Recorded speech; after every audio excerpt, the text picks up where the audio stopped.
visiblement, visiblemente, visiblement, solamente, seulement, solamente,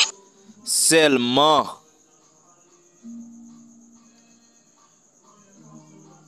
amablemente, gentiment, amablemente, gentiment, totalmente, totalement, totalmente, totalement,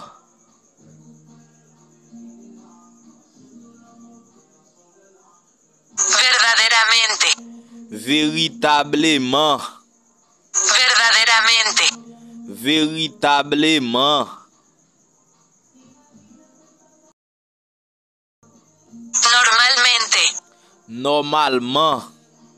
normalmente, normalement,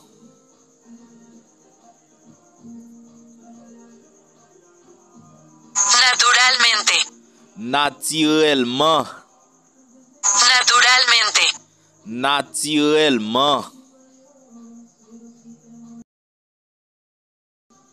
penosamente, douloureusement, penosamente, douloureusement,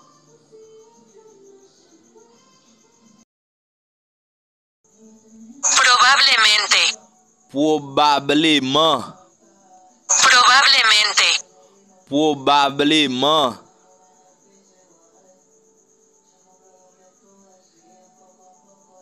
principalmente, principalement, principalmente, principalement,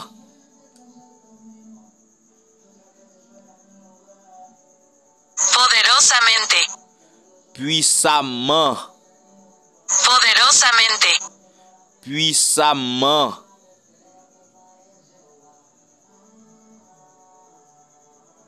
inicialmente,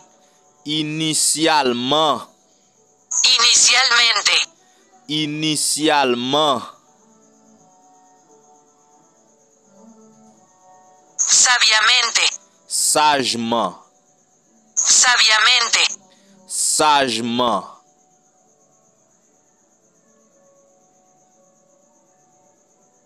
directamente, directement, directamente, directement,